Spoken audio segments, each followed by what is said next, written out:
Selanjutnya, sistem kontrak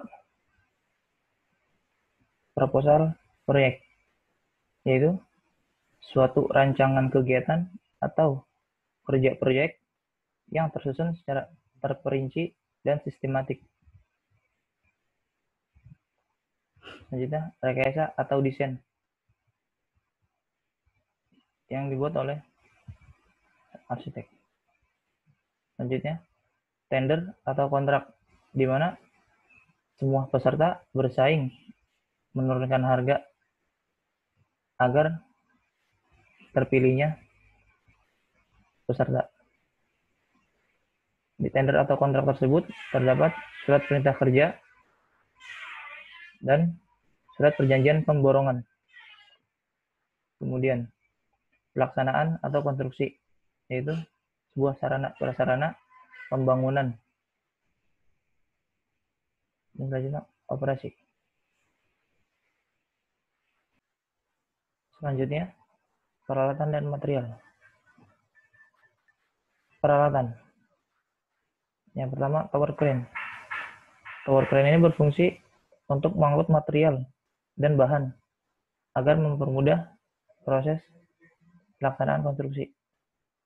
Selanjutnya, fixed concrete pump. Alat tersebut berfungsi untuk membantu pengecoran, di mana truk mixer yang dipindahkan beton ready mix-nya ke concrete pump lalu disambungkan dengan pipa. Selanjutnya, concrete vibrator. Concrete vibrator ini berfungsi untuk meratakan saat proses pengecoran agar tidak terjadi agar sesuatu itu lebih padat saat pengecoran. Selanjutnya, bar cutter. Itu proses pemotongan tulangan baja. Selanjutnya, bar bender. Alat untuk membengkokkan agar sesuai dengan dimensi yang diinginkan. Selanjutnya, passenger hoist. Passenger hoist ini berfungsi untuk mengangkut karyawan serta bahan-bahan yang kecil-kecil. Selanjutnya, tremi. Tremi ini berfungsi untuk memindahkan beton ready mix dari bucket ke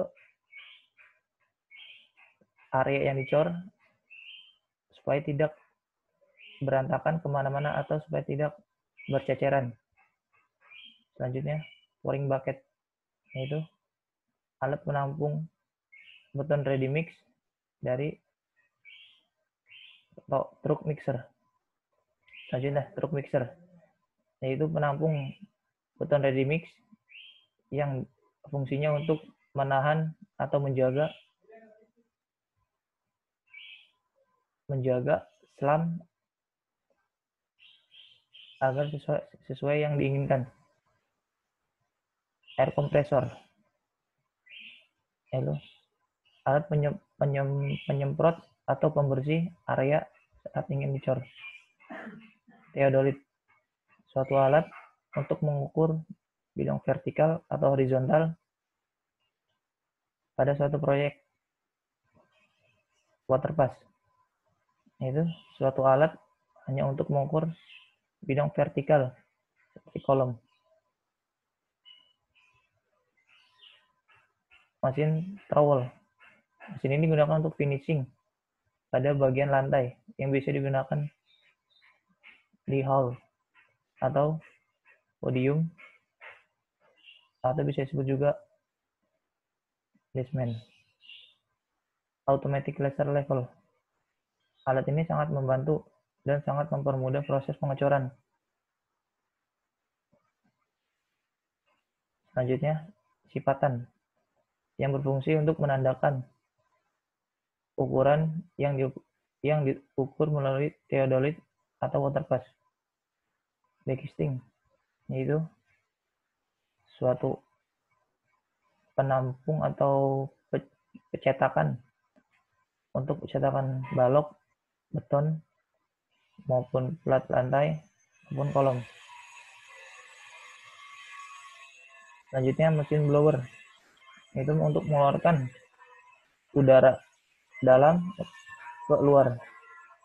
Alat penerang agar mempermudah proses pengecoran di malam hari. Selanjutnya perancah untuk menahan backcasting aluminium. Yang terakhir, gerobak proyek untuk mengangkut bahan-bahan ringan seperti batu, batu bata, pasir, dan agregat-agregat lainnya.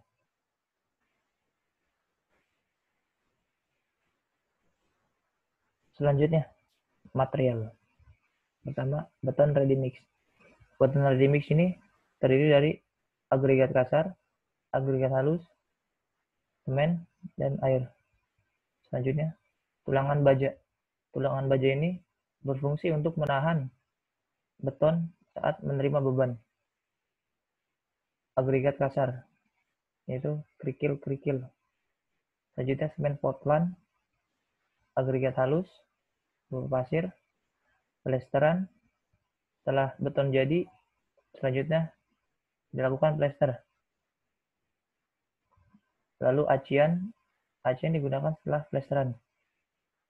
Selanjutnya skim coat. Skim coat ini berfungsi untuk menghaluskan setelahnya acian. Biasanya digunakan pada ruangan basement. Floor hardener. Minyak backcasting untuk mempermudah pelepasan setelah pengecoran. Selanjutnya, pemasangan pekerjaan balok dan plat lantai. Pertama, pemasangan backcasting aluminium. Sebelum backcasting aluminium dipasang, terlebih dahulu backcasting dibersihkan dari sisa coran dan dilapisi dengan minyak agar mempermudah pelepasan setelah pengecoran. Lalu pemasangan slab sudut untuk menyambung antar panel dan dinding panel slab bawah dengan wedge dan round pin.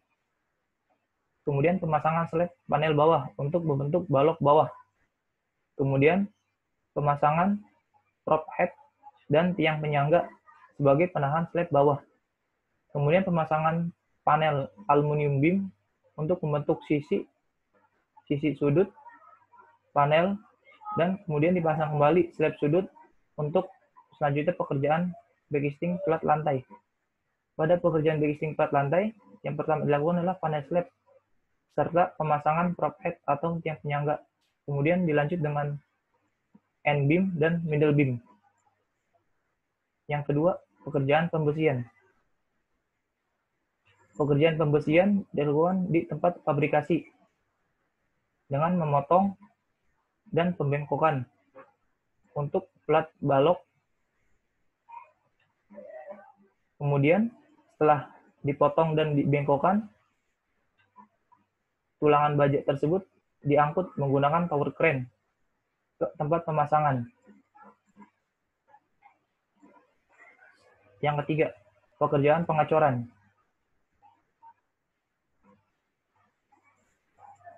Pengerjaan pengecoran dilakukan menggunakan concrete pump yang terlebih dahulu beton ready mix dites selam. Apabila dia sudah memenuhi syarat, maka beton tersebut dipindahkan dari truk mixer ke concrete pump melalui pipa. Lalu kemudian pengecoran dimulai. Setelah itu pelepasan backcasting aluminium. Pelepasan backcasting aluminium dilakukan setelah 36 jam setelah pengecoran.